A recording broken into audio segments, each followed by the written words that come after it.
Estenose do canal lombar é o termo que descreve uma condição onde ocorre o estreitamento do canal vertebral. Essa é uma condição relativamente comum em pacientes acima de 60 anos e terá como principal característica uma condição conhecida como claudicação neurogênica, que é uma dor que o paciente sente na perna a partir do momento que ele anda uma determinada distância. Então o paciente está sentado, sem dor nenhuma, ele levanta da posição sentado e começa a caminhar. A partir de um determinado momento, ele começa a sentir uma dor na perna que vai aumentando conforme ele continua a caminhada, obrigando ele a sentar. E quando ele senta, essa dor ela é abolida completamente. Essa é uma condição muito característica da estenose e ela acontece porque quando nós estamos na posição sentada, a nossa coluna adota uma posição de flexão. E a flexão lombar, fisiologicamente, ela aumenta a amplitude do canal vertebral e dos forames intervertebrais, que é por onde essas raízes estão passando. Então, se a gente entende que o paciente já tem uma condição degenerativa,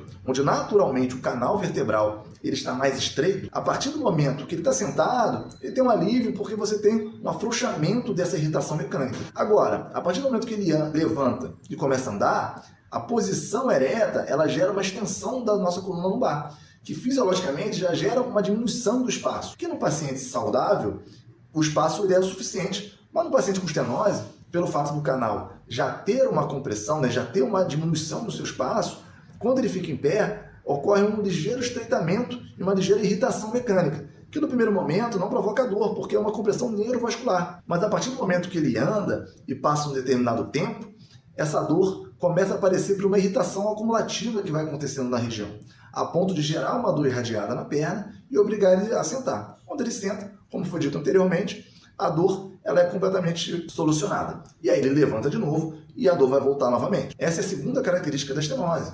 Então a primeira característica é ter uma claudicação neurogênica e a segunda característica é que essa claudicação neurogênica ela acontece de forma muito consistente.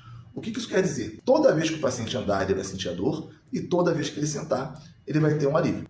Isso difere a estenose de outras condições. Por exemplo, a hernia de disco ela terá uma apresentação muito mais variável.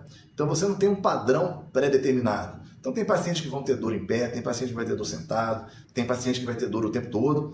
Então as outras condições relacionadas à coluna lombar, geralmente ela tem uma característica, um padrão menos consistente. Já a estenose, ela tem uma condição muito consistente. Então isso é determinante para o diagnóstico ser dado. O tratamento indicado no primeiro momento é a fisioterapia. Então o tratamento conservador, ele é a primeira escolha com pacientes com sintomas relacionados à estenose. Nós iremos abordar recursos de exercícios e terapia manual para melhorar a relação desse tecido nervoso, tá? Então melhorar a relação entre esses tecidos para diminuir a irritação mecânica que está sendo gerada e exercícios gerais para melhorar condicionamento físico, mobilidade e permitir que o paciente se recupere de uma maneira mais rápida e com menos consequências de longo prazo. Apesar da maioria dos pacientes com estenose terem sintomas leves a moderados, um grupo pequeno poderá apresentar uma condição que nós chamamos de síndrome da cauda equina. Essa é uma condição que o paciente apresentará alterações da continência urinária e fecal. Associado a isso, ele pode apresentar alteração de sensibilidade na região interna da coxa, região genital e alteração de força na perna. Se o paciente apresentar essas características, ele deverá procurar uma emergência médica, porque provavelmente ele terá que ser submetido a uma cirurgia de descompressão. Outro ponto que eu acho que é importante colocar, e que vai fazer toda a diferença, é que muitos pacientes terão a estenose do canal, a estenose espinhal, no diagnóstico de imagem. Mas muitos desses pacientes serão assintomáticos.